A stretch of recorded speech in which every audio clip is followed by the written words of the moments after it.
¿Cómo les va? Buenas tardes. Bienvenidos al primer encuentro virtual con el equipo docente de cuidados críticos del adulto. Bueno, le damos la bienvenida a los profesores. Bueno, cuando ustedes quieran. Bueno, ¿les parece? Ya están entrando, me parece, unos cuantos estudiantes. Buenas tardes. Bienvenidos. Esperamos unos segunditos más porque recordemos los que ya están trabajando con este sistema que dura 40 minutos. Entonces tenemos que estar bastante, haciendo el trabajo bastante rápido, ¿sí? Bien. Darío, vos que sos el anfitrión, ¿cuántos tenés ingresados? En este momento me aparecen 9, y van apareciendo de a uno, 10, 11, 12, 13, van apareciendo. Bien. Sí, están apareciendo. Bien, están. Los veo que están todos conectados, los veo bien con... Profesores, sí. Sí. Hola, buenas tardes. Hola, buenas tardes. Lilia, ojo con tu audio, acércate más. ¿Estoy ahí? Ahí está. Selene, bien. Ojo, veo Noralí, que también tiene problema con el audio. Sí, lo tiene silenciado. Lo tengo silenciado nomás, los ruidos. Está. ¿Qué tal? Yo estoy bien con el audio. Sí. Perfecto. Hola, ¿se escucha? Sí, perfecto. La tecnología, lo que nos ha llevado. 1, 2, 3. Me faltan, Hugo, ¿no vas a entrar con cámara? No sé cómo hacerlo. Bueno, viste, pasa. Se están agregando más, Bueno, sí, Bueno. por eso, unos segunditos más. Ahí apareció. Sí. Ahí estamos. 1, 2, 3, bueno, vamos a iniciar porque como les dije al grupo, estoy hablando yo, les dije al grupo que tenemos 40 minutos nada más. Yo me presento, les doy la bienvenida, mi nombre es Mónica Ruiz Brock, soy docente de la asignatura, soy la profesora adjunta, y nuestro equipo está conformado, ahora vamos a, se van a ir saludando nomás por distintos profesores, como es el profesor Darío Castro, que es nuestro anfitrión. Darío, salude. ¿Cómo les va, chicos? Yo muchos los ubico por Trayecto 4, creo que muchos me han ubicado, así Bien. que les damos la bienvenida. La profesora Lilia López, que es la profesora titular de la cátedra. ¿La ven ahí? Visto por los videos, así que bueno, ya soy una cara conocida. Tenemos también presente acá la profesora Estela Rossi. Estela. Bueno, se quedó, me parece, sin conexión. La profesora Griselda Tournier, que la tenemos ahí por ahí abajo también. ¿La ven? El profesor Hugo Mesa, que está tratando de conectarse. Ahí estamos. ¿Sí? Estela, ¿me escuchás? Bueno, lo que vamos a hacer es lo siguiente. Todos, salvo la persona que va a hacerse cargo un poquito de este Zoom, lo que tienen que hacer es silenciar los micrófonos para no tengamos ruidos alrededor, ¿sí? Porque esta actividad la vamos a realizar en 2 momentos. Tengamos en cuenta algo, no nos preocupemos, bienvenidos los que estamos, pero los que se han quedado por afuera de esta actividad, recuerden que esto se va a subir al blog y va a quedar abierto para cuando ustedes los quieran ver. Entonces, si alguien no pudo presenciarlo, ustedes le informan que en el blog está colgado para que lo vean las veces que necesiten. Otra cuestión a tener en cuenta, cuidados críticos, recuerden, trabaja nada más a través de mail, como vinimos haciendo hasta ahora, ¿sí? Hubo gente que planteó que que había entrado a la plataforma y que estaba medio perdido en la plataforma. En la plataforma lo único que les da es una bienvenida y les informa que entramos a través del mail. Cuidados críticos, no estamos por la plataforma que ofrece la universidad, utilizamos otra estrategia de enseñanza-aprendizaje. ¿Sí? Bueno, les decía, la característica de este Zoom es que un docente, en este caso la profesora titular Lilia López, va a hacer un breve reconto teórico en función de las dudas que hemos recabado a través de los distintos grupos, distintas comisiones. Nosotros hicimos un relevamiento de datos y vimos que hay dudas frecuentes. Estas dudas se van a aclarar en unos minutos, va a ser una exposición. Cuando Lilia termine, podemos hacer preguntas referentes a los que nos queden. Les sugiero, mientras están escuchando ahora, cuando empiece la disertación, que tomen nota en algún papel, algo de alguna pregunta que pueda ir surgiendo para cuando tengan la oportunidad de hacer, consultar. También, si no podemos hacerlo porque el tiempo se nos corre y se nos va, no se preocupen, nosotros seguimos con el mail contestando de acuerdo a las comisiones, de acuerdo a los docentes, ustedes nos mandan las preguntas que puedan surgir y nosotros les seguimos respondiendo. ¿Fui clara hasta ahora? Caritas nomás, listo. Silenciamos los mails y le doy la palabra a Lilia para que empiece con la actividad. Bienvenidos nuevamente. Buenas noches. Vamos a ir ubicándonos un poquitito en qué es lo que hemos hecho hasta ahora. Primero nosotros abordamos la unidad 1, que es un reconto teórico de lo que era un cuidado progresivo, de lo que era la terapia intensiva, para saber a dónde íbamos a estar trabajando y con qué sujeto de atención. Es una persona que está en un área crítica y que está hospitalizada porque tiene alterado más de un sistema. Entonces allí es donde va dirigido nuestro cuidado. De esa unidad abordábamos dos temas. Uno que tenía que ver con el cuidado progresivo y otro nosotros pedíamos que ustedes se vayan familiarizando con la herramienta metodológica, que es el método científico, para poder planificar cuidados, y que era lo mismo que íbamos a hacer en todas las unidades, ¿sí? Hasta ahí ustedes iban mandando las dudas que tenían, las dudas, las aclaraciones que necesiten. Ingresamos a la unidad 2, con una persona que está hospitalizada en un área crítica que presenta necesidades básicas alteradas, ¿sí? Vimos la persona que tiene alteraciones en la oxigenación de causa circulatoria a consecuencia de un traumatismo cráneoencefálico, y ahora estamos empezando en la enfermedad cerebrovascular. Esto es lo que hemos hecho hasta ahora. La estrategia para poder avanzar con estos saberes a lo largo de la materia, nada fue planteado de manera caprichosa ni al azar. Nosotros, si ustedes miran los temas, cada unidad tiene una introducción. Después de la introducción tenemos los saberes previos. ¿Qué es los saberes previos? Es una autoevaluación que yo como estudiante hago para poder entender qué es lo que sé, qué es lo que me falta saber, hacia dónde tengo que dirigir la mirada para poder empezar a abordar estos temas nuevos, ¿sí? Los saberes previos son contenidos que tienen que ver con anatomía, que tienen que ver con fisiología, para poder entrar en este tema, que para poder ingresar, por ejemplo, en el traumatismo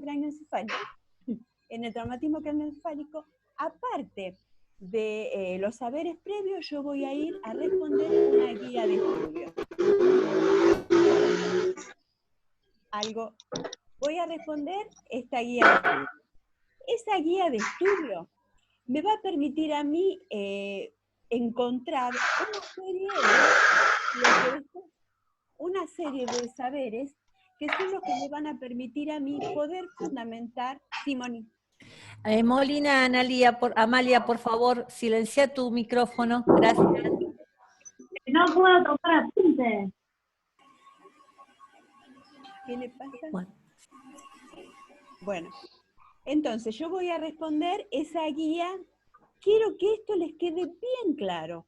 Cuando yo tengo la guía de estudio resuelta y completa, quiere decir que utilicé la bibliografía que sugirió la cátedra, que es el ALPAS, el URDEM, o entraron por internet, fueron a algún portal confiable y pudieron dar respuestas a esas preguntas. Cuando esa guía de estudio está completa, seguramente me va a facilitar el momento de tener que fundamentar los datos cuando tenga que hacer mi plan de atención. ¿Estamos hasta acá? Ustedes recolectan datos. Una persona que está cursando un postoperatorio inmediato, como era este señor, del hematoma subdural. A ver, ¿qué riesgos está expuesto? Ustedes hablan de edema. A ver, edema, ¿yo lo contesté en la guía de estudio? Seguramente sí. Entonces no voy a tener que ir a buscar elementos para poder fundamentar el edema cerebral, que yo lo pienso como un problema potencial. ¿Sí?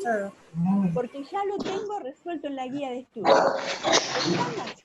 Por eso que uno dice, yo voy a los saberes previos, después resuelvo la guía de estudio. Una vez que la guía de estudio está resuelta, ahí voy a ver de qué se trata la situación problema. La situación problema es la aplicación de todos los saberes, los voy a volcar allí y los voy a aplicar. Antes de ir a hacer el plan sintético, que es lo que nosotros le pedimos que nos manden, yo leo la situación y voy volcando los datos en la guía de recolección de datos que tenemos nosotros como cátedra. El que no tiene la guía o no está de acuerdo con la guía de recolección de datos, puede utilizar otra, ¿sí? Ahí van a encontrar diferentes momentos perfectamente determinados. Un momento donde trabajamos los factores de riesgo. Entendiendo por factor de riesgo aquellas afecciones o condiciones que ponen a una persona o a una población a tener una determinada afección. Por ejemplo, en el caso del traumatismo cráneoencefálico, la golpiza, ¿sí? Antes de que la persona llegue a la terapia intensiva pasaron cosas. En este caso, una cuestión que tiene que ver con la seguridad, a donde no necesariamente las acciones tienen que ser de enfermería. Cuando hablamos de seguridad, intervienen otros estamentos que hacen al Estado. Entonces, nos detenemos a pensar en los factores de riesgo y decimos, ¿por qué este factor de riesgo tiene que ver con esta afección? Y pensamos en cuidados que deberían haberse llevado a cabo antes de que la persona llegue a esta situación. Por ejemplo, una persona que presenta una enfermedad cerebrovascular y es hipertensa. La hipertensión es un factor de riesgo que lo predispone a esta afección. Los factores de riesgo, como está propuesta en la guía de recolección de datos, o puedo hablar de factores determinantes y condicionantes, que es también con lo que ustedes están acostumbrados a abordar. Nosotros nos adaptamos. Lo que ustedes tienen que entender es que las personas no se enferman porque sí. Existen conductas que determinan o que los condicionan a presentar una determinada alteración. Cuando ya estoy en el momento actual, en la situación actual, ahora, la persona está hospitalizada. ¿Por qué está hospitalizada? En el paciente con el traumatismo encefalocraniano ingresa de una característica, ingresa con una hemiparesia, con un cuadro de distancia, pero la cirugía. Ese es nuestro momento actual. El momento en el que regresa de la cirugía que está teniendo. Y sobre esta situación yo he volcado todos los datos en la guía y los voy a fundamentar. Pero a la hora de fundamentar, yo digo, me remito a la guía que yo ya respondí y que seguramente muchos de esos datos que están alterados ya los tengo resueltos. ¿Sí, Moni?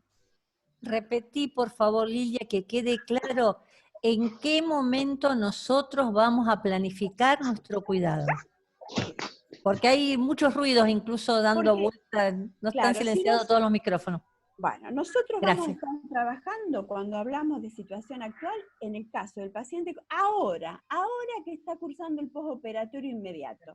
Hacer esta planificación del cuidado yo la considero muy enriquecedora y quiero hacer los dos momentos, cuando ingresó y ahora, háganlo. Pero nosotros lo que le pedimos es ahora que está cursando el postoperatorio inmediato.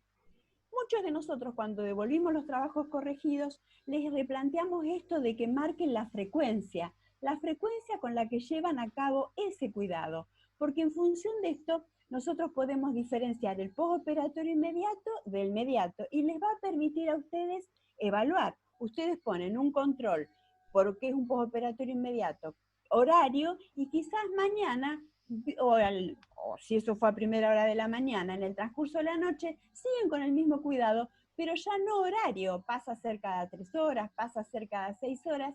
Eso también es un indicador que nos ayuda a nosotros a reconocer lo que es cómo evoluciona o involuciona la persona. El plan sintético a nosotros nos permite, como enfermeros, hacer una correcta utilización de los recursos, ¿sí?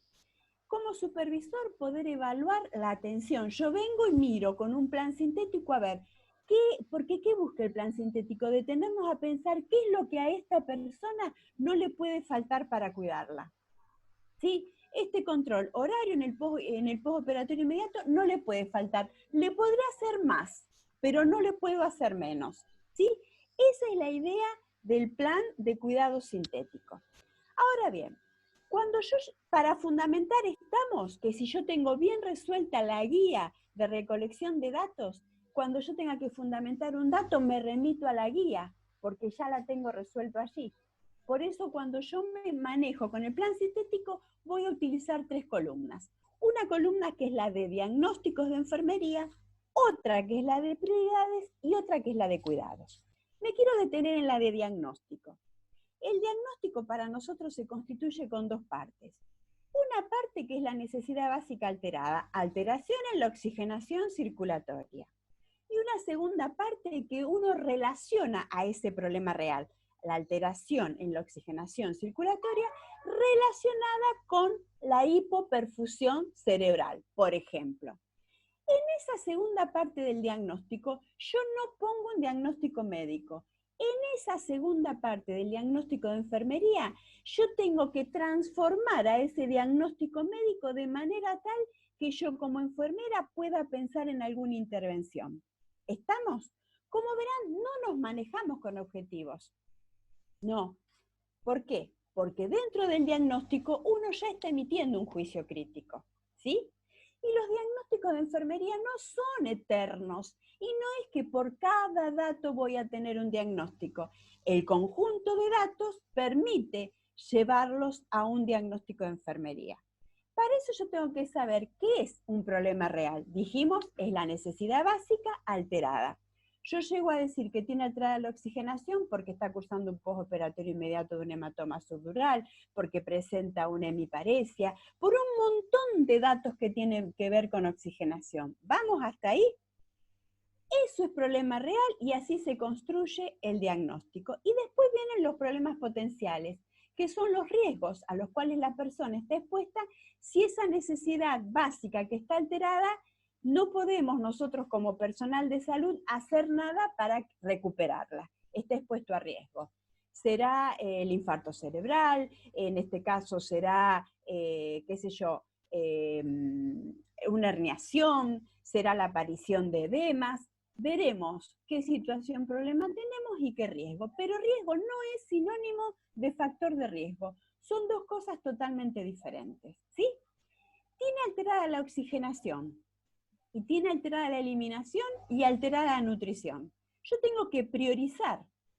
Si yo no mejoro la oxigenación en este paciente, no voy a mejorar ni la sensopercepción, ni la nutrición, ni la eliminación. Por lo tanto, a quien le corresponde el número 1 es a la necesidad de oxigenación. Yo no voy a priorizar del 1 al 10, voy a priorizar del 1 al 3. Por eso que requiere un compromiso por parte del personal de enfermería y saberes que estén bien, que nosotros nos hayamos apropiado para decir por qué le pongo una determinada necesidad del 1 y por qué a otra le pongo el 2 o pongo el 3. Si ustedes ponen que el paciente neurológico tiene alterada la sensopercepción, no está mal, pero no es la prioritaria, porque si no resolvemos la oxigenación, nunca vamos a tener una necesidad de sensopercepción que esté satisfecha, ¿sí? Y después vienen los cuidados. Si yo estoy pensando en oxigenación, hice un diagnóstico de oxigenación, los cuidados tienen que ser de oxigenación y se tienen que ajustar a este momento. Por ejemplo, hay gente que en este postoperatorio inmediato ha trabajado aprendizaje. No está mal, pero no es prioritaria. Yo acá a esta persona no, es poco lo que le puedo enseñar. Le daré información, no mueva la cabeza, no flexione el cuello, porque se está recuperando del postoperatorio. Entonces uno informa, no educa. Entonces ustedes tienen que ver bien en qué momento yo voy a hacer esa planificación del cuidado. Porque si esto fuera un examen, nosotros le ponemos mal, porque no corresponde. Tienen que ver bien en qué momento estamos. Entonces tiene que haber una coherencia. ¿Sí? Una coherencia. Uno siempre pone ejemplos para que uno no se olvide. Si ustedes tienen, qué sé yo, el dato de la disartria el dato de la hemiparesia, no voy a decir que tiene alterada la seguridad, que sí la tiene alterada, pero no por esos datos. ¿Me entienden? Yo no puedo hacer cosas si no tengo datos. Para eso entonces, que quede claro lo que es el concepto de dato, la utilización del instrumento para que ustedes vuelquen esos datos, nosotros vamos a priorizar problemas reales o diagnósticos de enfermería. No priorizamos cuidados. Esos cuidados tienen que guardar relación o coherencia con la necesidad básica alterada. No voy a hacer por cada dato un diagnóstico, es el conjunto de datos los que me lleva a un diagnóstico. Los diagnósticos tienen que ser bien claros, bien concretos, entendibles. Apoyo psicológico no dice nada. ¿Cuánto tiempo le voy a dar yo si soy jefa de un servicio al apoyo psicológico? ¿Qué quiero que haga? ¿Sí? Piensen que ustedes tienen una materia llamada gestión, que en algún momento van a hacer cálculos para poder calcular la demanda que tienen los pacientes que estén hospitalizados y poder categorizarlos. ¿Estamos hasta acá? Cuando ustedes vuelcan los datos en la guía que la cátedra les dio, en la nuestra, al pie de cada necesidad tienen un emparrillado que dice exámenes complementarios y tratamiento.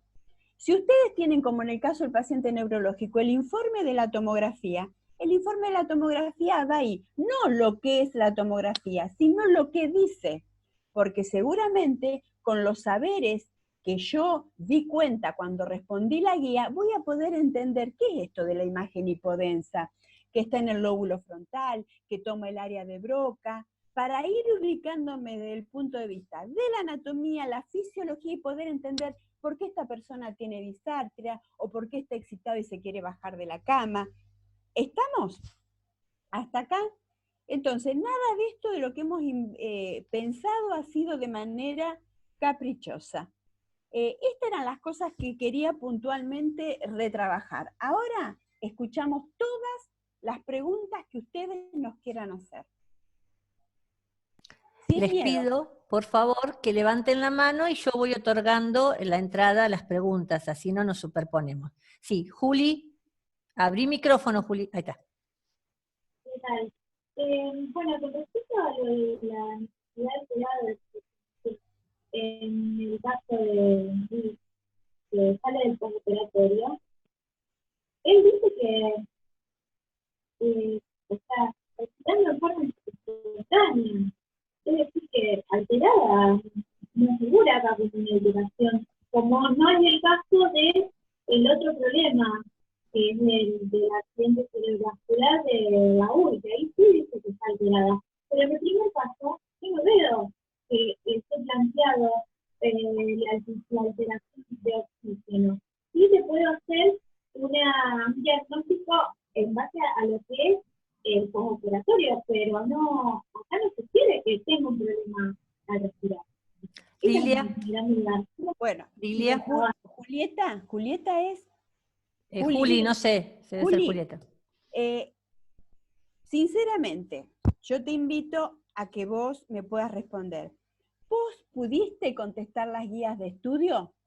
¿O pudiste ver los saberes previos? ¿Pudiste dar cuenta de los saberes previos?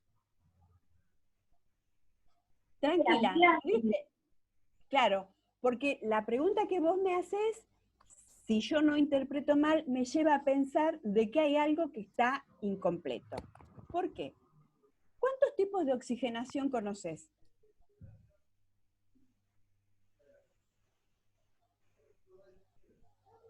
¿Alguien que quiera contestar? ¿Cuántos tipos de oxigenación conocen? Así le podemos dar... Acá dice Marcelo, Carlos. Dos. ¿Cuáles son las dos? De la oxigenación de origen circulatoria y respiratoria. Muy bien. Yo te digo que son tres. La circulatoria o cardiovascular, la respiratoria y la tisular. Tisular, sí. Bien. Algunos dicen dos, otros dicen tres. Entonces acá nos quedamos con que no solo, de hecho, si tuviera alterada la respiración, puede tener alterado el patrón, puede utilizar músculos accesorios, puede que esté con tiraje, pero acá hablamos puntualmente de la oxigenación circulatoria. como decimos vulgarmente, no le llega agua al tanque. Algo está pasando que le falta oxígeno al cerebro, por algo. Tuvo un traumatismo cráneoencefálico, seguramente va a desplazar si es que ya no desplazó. ¿Sí? Entonces, a mí me lleva a pensar que quizás, Juli, para que vos puedas comprender por qué hablamos de que tiene alterada la oxigenación, debas remitirse a completar tu guía de estudio, si es que la tenés incompleta, y a rever los saberes previos. Porque si esto de los diferentes tipos de oxigenación, si sos del plan 92, lo viste en biología 1, lo volviste a tratar en biología 2 y lo volviste a tratar en adulto 1. Si sos del plan nuevo, lo estuviste viendo en adulto joven y maduro y en adulto mayor. Y lo has visto en biología. Entonces, vamos a remitirnos a estos saberes para poder dar respuesta. ¿Sí? Muy buena tu pregunta, porque a lo mejor muchas personas tienen la misma inquietud. Entonces, para ir viendo toda esta necesidad, porque cuando lleguemos al paciente séptico, ahí también tiene alterada la oxigenación. Y veremos qué oxigenación tiene alterada y veremos por qué. Por eso que hacer un diagnóstico de enfermería no es como ir a la zapatería y elegir entre un zapato de charol rojo y uno colorado. Uno no llega al diagnóstico de enfermería por ensayo-error. Llega a un diagnóstico de enfermería porque pasó esta etapa de la fundamentación, que es cuando yo le digo a los estudiantes, convénzanme que yo, para el sanatorio donde estoy trabajando, necesito licenciados y no enfermeros ni auxiliares. Esa fundamentación es lo que marca la diferencia. ¿Sí? Juan Toranzo, abrí el micrófono. Estoy. Hola, buenas tardes. Hola, Juan. ¿Qué tal, Lilia? ¿Cómo estás? Buenas tardes a todos.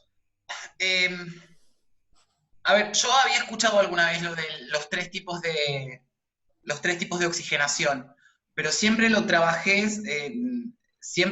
desde el circulatorio y el respiratorio. Nunca contemplé. Ningún porque problema. tanto en el caso de TEC como en el caso de ACV, mi diagnóstico fue circulatorio, oxigenación de origen circulatorio, pero sería tisular. Sí y no. No está mal. Si vos trabajas circulatorio, es lo mismo. No te hagas ningún problema. Depende de la fundamentación con la que vos trabajes. Algunos hablan de oxigenación respiratoria, cardíaca y tisular. Otros hablan de respiratoria y circulatoria. Está bien, no hay ningún problema. Pero lo que yo sentí la necesidad con Juli es que parece que porque la persona respira bien, no tiene alterada la oxigenación. No tiene alterado el patrón ventilatorio. Tampoco sea casi tiene alterada la oxigenación respiratoria, porque no tenemos datos ni de ventilación, ni de perfusión, ni de difusión. Para hablar de alteración en la oxigenación respiratoria, yo voy a ver estos tres compartimentos, que lo voy a ver más adelante, pero también puedo hablar de circulatorio o tisular. Es lo mismo, no tenemos ningún inconveniente. Ok, listo, eso era todo, gracias. Vamos a darle entrada a Silvina Ochoa. Silvina, abrí tu micrófono. Hola, buenas tardes a todos. Hola, ¿qué tal, Silvina? Sí. Bueno, Lilian, yo te comento, bueno, yo hace bastantes años ya me recibí, entonces estoy adaptándome un poquito a esto. Obviamente que cuando yo estudié hacíamos los PAES diferentes, entonces, bueno, estoy tratando de adaptarme al sistema este. Lo que a mí me surgió duda es, que yo te envié varias veces, vos me lo respondiste, es el tema de lo que yo quiero saber, es si hay que hacer un solo diagnóstico, que sería el prioritario, por ejemplo, alteración de la oxigenación relacionada con la circulación, que es el primero que puse, pero después yo en PAES anteriores, cuando fuimos corrigiendo, había puesto otros diagnósticos. Yo no entendí eso, que vos en un momento me dijiste que esto es un plan sintético. O sea, ¿ustedes apuntan a que hagamos solamente un diagnóstico y el prioritario? ¿O después podemos hacer los demás? Esa parte. Estamos en un proceso, por favor, si algún docente quiere participar, estamos en un proceso un tanto atípico para nosotros. Ustedes están trabajando, estamos manteniéndonos por medio de la virtualidad, entonces lo que nosotros dijimos es, si trabajan una necesidad y está bien trabajada, es suficiente, pero siempre y cuando esa necesidad sea la prioritaria. ¿sí? Bien, Hay bien, gente que ha bien. trabajado más de una, dos, hay gente que trabaja oxigenación, piel y tegumentos, ningún inconveniente, pero nosotros dijimos, con que esté trabajada una, esté bien trabajada y sea la prioritaria. Y te quiero corregir algo que vos dijiste, Silvina. Dijiste, están haciendo un PAE diferente, ¿sí? Lo que pasa es que ustedes venían con un PAE de 5 columnas, 6 columnas, 7 columnas, justificaban los cuidados, establecían objetivos, ¿sí? Sí, sí. Nosotros estamos en un cuarto año, muchos de ustedes ya están trabajando en enfermería y no tienen por qué pasarse las 8 horas haciendo un plan de estudio. ¿Por qué? Porque si nos pasamos las 8 horas haciendo un plan de cuidado, nos echan a los 2 minutos. Entonces esto tiene que ser rápido y nosotros lo estamos preparando para esto. Esto que ustedes están haciendo, que es el plan sintético, vos vas mañana a trabajar y te dicen, mira, acá están ingresando muchos pacientes con COVID-19. Bueno, vamos a esperar un poquito más. Necesito que hagan un plan sintético de atención para que todas las personas, cuando lleguen los pacientes a la guardia, sepan qué es lo que tienen que hacer.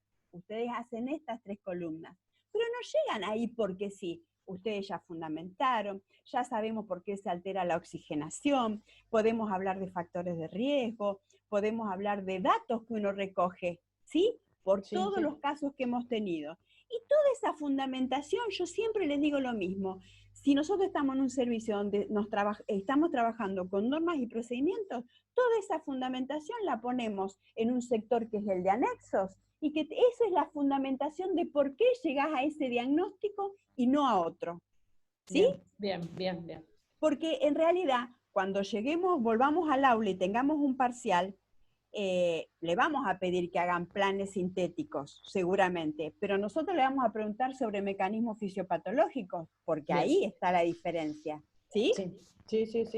Entiendo. 8 minutos, Bueno, Lidia. bárbaro. La pregunta es, para los otros profesores, ¿quieren hacer alguna aclaración? ¿Pedimos más tiempo? ¿Griselda? Sí, yo 8 minutos. siempre les digo, imaginen el paciente, es tu paciente por 2 o 3 horas. ¿Cuál es la prioridad? ¿Cuál es el cuidado que no puede faltar? Una de las cosas que ustedes a veces ponen es la escala de Glasgow. Pero si el paciente está con una pseudoanalgesia, la escala de Glasgow no tiene demasiado sentido. O sea, le quito la pseudoanalgesia y veo cómo están los reflejos, veo cómo está esa escala. Y a veces ustedes ponen los controles al azar. Está con sonda vesical o el control de diuresis. Pero diuresis, ¿por qué? Porque estoy pensando en una falla renal o estoy pensando en la hormona antidiurética. O sea, no sé si los confundo con esto, pero es tratar de ver ese paciente, que es mi paciente, cómo yo planifico el cuidado. Por ejemplo, uno pone control de tensión arterial de signos vitales, porque nunca está mal, pero no siempre le vamos a controlar todos los signos vitales. Y todos tienen una fundamentación. En este paciente neurológico, sí, porque sabemos que la fiebre va a aumentar el metabolismo, ¿sí? Va a acelerar la hipoxia, ¿sí? Bien. ¿Por qué? No es bueno que que presente hipercapnia, porque favorece a la vasodilatación, extravasación de líquido, aumento de la PIC. ¿Está?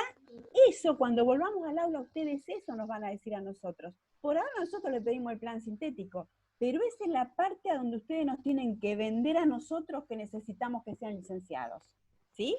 ¿Alguna otra pregunta, jóvenes estudiantes? Estela quiere hablar, o saluda nomás. Abrí el audio, Estela. No tiene audio, Darío. Bueno. Ahí está. Ya está. Ahí está. Ahí. Un poco con los cuidados, que muchas veces le ponemos que tienen que tener frecuencia. Estoy leyendo muchos procesos donde dice control de signos vitales una vez por turno. Nuestros turnos de trabajo son cada 6 horas o cada 8 horas. Generalmente en las áreas intensivas cada 6 horas, pero imagínense que si yo le voy a hacer un solo control en mi turno a un paciente crítico, no creo que tenga una buena evolución o que pueda detectar tempranamente los problemas a los que está sujeto esta persona. Así que los controles, recuerden que tienen que tener frecuencia, no pueden poner control de pupila. Una cosa muy general, ¿qué controlo de las pupilas? ¿Y cada cuánto voy a controlar esas pupilas? ¿Una vez por turno nada más? No. Entonces, muy importante esto, todos los cuidados tienen que ser bien objetivos, bien concretos. ¿Qué quiero hacer con esto? ¿Qué voy a controlar? ¿Y cada cuánto lo voy a controlar? Eso quería agregar. Claro, bien entendible. Había algo que había dicho Estela que yo quería... Espera, discúlpame Lilia, hay una estudiante que quiere hacer una pregunta y se nos va el tiempo. Marcelo, Carlos, no veo bien el nombre. Abrí tu micrófono y rapidito. Hola, ¿qué tal? No, en realidad me llamo Noelia Cáceres, que estoy usando una computadora de un familiar. Ah. Yo lo que quería pedir es que cuando nos hacen correcciones, por ejemplo, a mí me llegó en el mail que en mi proceso había errores metodológicos. Entonces, por ahí sí pueden especificar qué errores, bien, porque así nosotros apuntamos a eso, que es lo que por ahí nos falta interactuando en clase. Perfecto. Gracias. Por eso que le estamos pidiendo que manden los trabajos por Word, porque cuando están en Word nosotros lo podemos bajar al escritorio de la computadora y podemos corregir sobre el trabajo. Cuando lo mandan en PDF... Quiero aclararle generalmente que es un error metodológico, o sea que estés haciendo mal la confección del diagnóstico de enfermería. Muchos ponen alteración en los nervios, en los pares craneales. ¿Dónde vieron esa necesidad? Eso es un error metodológico. O ponen relacionado con que tiene un hematoma subdural. Y eso es un error metodológico. O sea, nunca un diagnóstico de enfermería se justifica con un diagnóstico médico. A eso es lo que llamamos errores metodológicos. Por eso los referenciamos que vuelvan a revisar la metodología. Insistimos tanto, mientras estuvimos en la unidad 1, que no había un trabajo en sí, pero ustedes tenían que investigar y ver bien de qué se trataba, cómo íbamos a trabajar este tema del proceso, porque así vamos a seguir toda la materia, y si siguen arrastrando esos errores, no podemos avanzar, estudiantes. Eso quiere decir un error metodológico. De todos modos, nos comprometemos en ir aclarando lo más que podamos nuestras correcciones. Por las dudas que se corte, les doy las gracias por estar. Ahora te dejo entrar, Juli. Por si se corta, bueno, ya está. Nos hemos visto. Sí. No se te escucha. La orientación de nada. No sé si podemos bajar ahí también. No le escuché, perdón. No. Profe, hola, buenas noches, soy Miriam. Sí. ¿Qué tal? Profe, en el caso acá de ACV, bueno, está demostrando que es una ACV hemorrágico, ¿no? Los cuidados están en el caso, en el plan que ustedes pusieron en el módulo, y básicamente los cuidados son los mismos.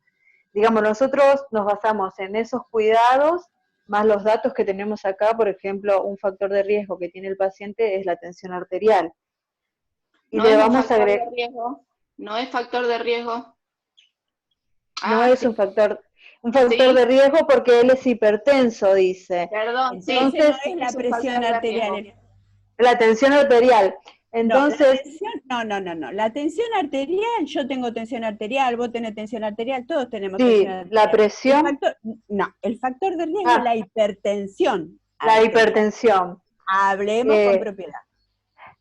Profesora, y bueno, acá nuestros cuidados serían prevenir el aumento de la presión intracraneal, básicamente. Los cuidados se basan en eso, digamos, para prevenir la presión intracraneal. Eso no es un cuidado concreto, ¿ves? Es lo que estamos diciendo. ¿Cómo lo prevenís? Tenés que poner varios cuidados. No, claro, bueno, controlar la respiración, digamos la frecuencia, los distintos tipos de respiraciones que se pueden dar, porque cada uno va marcando dónde puede estar lesionada la parte del cerebro. Bueno, la temperatura, porque aumenta el metabolismo, la saturación de oxígeno, para ver si hay aumento o del dióxido de carbono o de oxígeno. Eso es muy importante, ¿ve? Eso lo estamos destacando. ¿Por qué es importante controlar un estado ácido-base en estos Porque no sujetos? lo podemos, no lo refleja, digamos, en el control respiratorio que uno puede hacerle, digamos, la oxígeno. No, entonces, ¿cómo lo va a reflejar? Tenés que claro, tener un laboratorio y ver por qué claro, tiene hipercapnia, por qué tiene